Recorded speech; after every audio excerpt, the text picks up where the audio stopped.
say this clearly. We have reason to believe the House managers manipulated evidence and selectively edited footage. If they did, and this were a court of law, they would face sanctions from the judge. I don't raise this issue lightly. Rather, it is a product of what we have found in just the limited time we have had since we first saw the evidence here with you this week.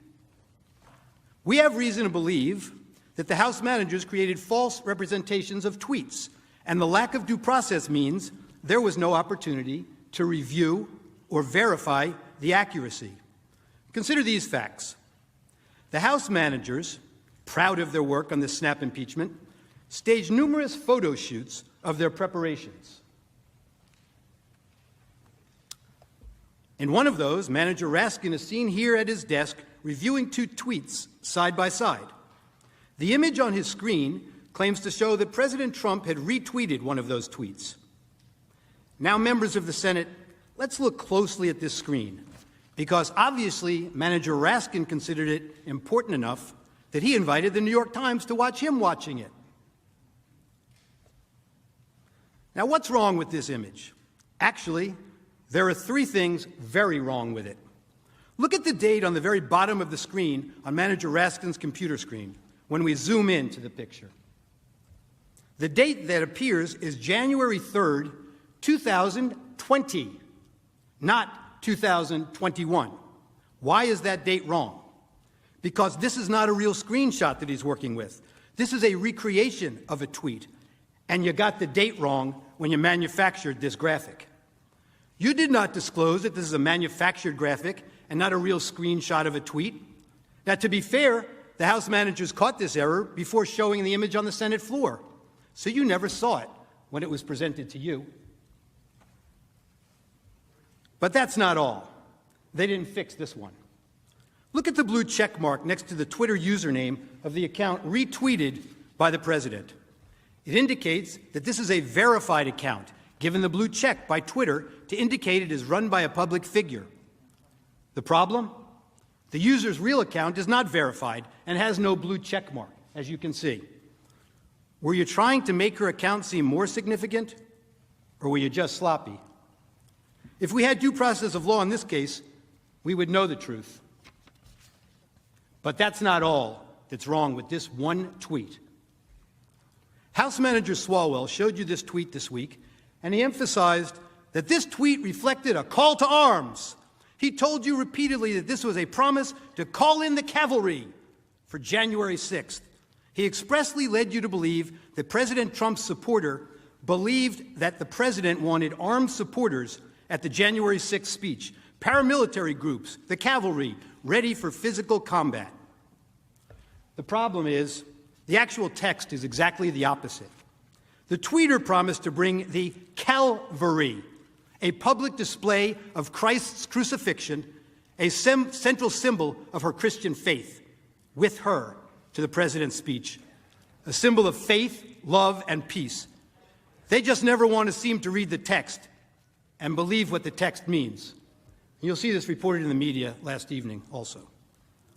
Words matter, they told you, but they selectively edited the president's words over and over again.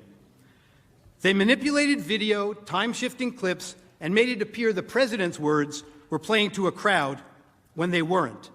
Let's take a look. After this, we're going to walk down, and I'll be there with you. We're going to walk down. We're going to walk down to the Capitol. You want, but I think right here, we're going to walk down to the Capitol,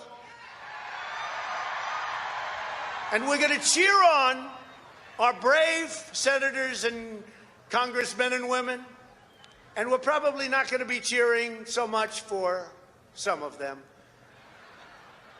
because you'll never take back our country with weakness. You have to show strength, and you have to be strong.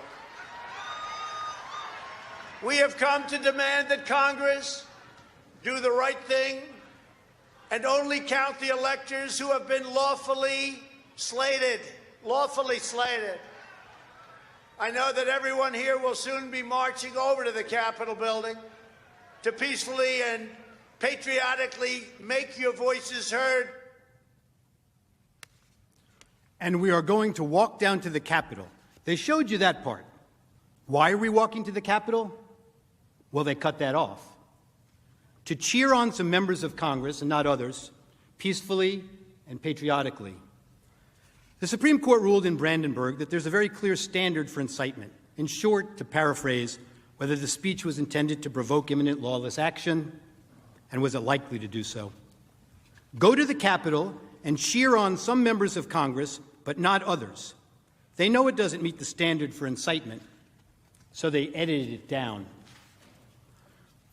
We heard a lot this week about fight like hell, but they cut off the video before they showed you the president's optimistic, patriotic words that followed immediately after. We fight like hell, and if you don't fight like hell, you're not going to have a country anymore. Our exciting adventures and boldest endeavors have not yet begun. My fellow Americans, for our movement, for our children, and for our beloved country, and I say this despite all that's happened, the best is yet to come. There's that famous quote, like one of the House managers said, "A lie will travel halfway around the world before the truth has a chance to put its shoes on." Well, this lie traveled around the world a few times, made its way into the Biden campaign talking points, and ended up on the Senate floor. The Charlottesville lie. Very fine people on both sides, except that isn't all he said.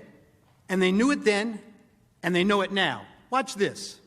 But you also had people that were very fine people on both sides. You had people in that group, excuse me, I saw the same pictures as you did. You had people in that group that were there to protest the taking down of, to them, a very, very important statue and the renaming of a park from Robert E. Lee to another name. Robert E. Lee are not the same. Well, no, George Washington was a slave owner. Was George Washington a slave owner? So will George Washington now lose his status? Are we going to take down, excuse me, are we going to take down statues to George Washington? How about Thomas Jefferson? What do you think of Thomas Jefferson? You like him? Okay, good. Are we going to take down the statue? Because he was a major slave owner. Now we're going to take down his statue. So you know what? It's fine. You're changing history, you're changing culture, and you had people, and I'm not talking about the neo-Nazis and the white nationalists, because they should be condemned totally. But you had many people in that group other than neo-Nazis and white nationalists, okay? And the press has treated them absolutely unfairly. Now, in the other group also, you had some fine people, but you also had troublemakers, and you see them come with the black outfits and with the helmets and with the baseball bats. You had a lot of bad people in the other group too. Treated unfairly, sir. I'm sorry, I just didn't understand what you were saying. You were saying the press has treated white nationalists unfairly? No. I just didn't understand what you were saying. No. There were people in that rally, and I looked the night before. If you look, there were people protesting very quietly the taking down of the statue of Robert E. Lee. I'm sure in that group there were some bad ones. The following day it looked like they had some rough, bad people. Neo-Nazis, white nationalists, whatever you want to call them. But you had a lot of people in that group that were there to innocently protest and very legally protest because, you know, I don't know if you know, they had a permit. The other group didn't have a permit. So I only tell you this. There are two sides to a story.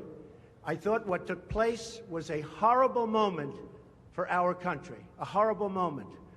But there are two sides to the country. Does anybody have a final? Does anybody have? You have an infrastructure. What makes you think? This might be today the first time the news networks played those full remarks in their context. And how many times have you heard that President Trump has never denounced white supremacists? Now you in America know the truth. Here's another example. One of the House managers made much of the president's supposedly ominous words of, "You have to get your people to fight." But you knew what the president really meant. He meant that the crowd should demand action from members of Congress and support primary challenges to those who don't do what he considered to be right. Support primary challenges. not violent action. I know what he meant because I watched the full video, and so did the House managers, but they manipulated his words. You will see where they stopped it, and to give it a very different meaning from the meaning it has in full context. Let's watch. You have to get your people to fight. He told them. You have to get your people to fight.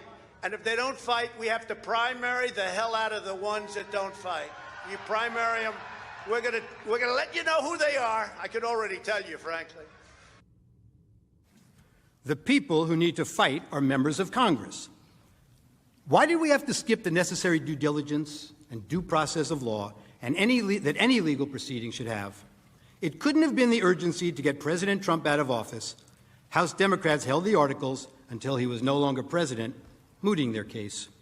Hatred, animosity, division, political gain, and let's face it, for House Democrats, President Trump is the best enemy to attack. Raskin objected to the certification of President Trump's victory 4 years ago, along with many of his colleagues. You'll remember it was Joe Biden who had to gavel them down. I have an objection because 10 of the 29 electoral votes cast by Florida were cast by electors not lawfully certified. I object to the votes from the state of Wisconsin, which should not be legally certified. No debate. Mr. President, I object to the certificate from the state of Georgia on the grounds that the electoral votes were not. Debate. There's no debate. And I object to the certificate from the state of North Carolina. I object to the 15 votes from the state of North Carolina. I object. I object to the certificate from the state of Alabama. The electors were not lawfully certified. Is it signed by a senator? Not as of yet, Mr. President. In that case, the objection cannot be entertained. The objection cannot be entertained. Debate is not in order. Even with the There is no debate in order. Is it signed by a senator? There is no debate. There is no debate in the joint session. There is no debate. There is no debate. There is no debate. Please come to order. The objection cannot be received. Section 18, Title III of the United States Code prohibits debate in the joint session. I do not wish to debate. I wish to ask, is there one United States senator who will join me in this letter of There is no objection? debate. There is no debate. The gentlewoman will suspend.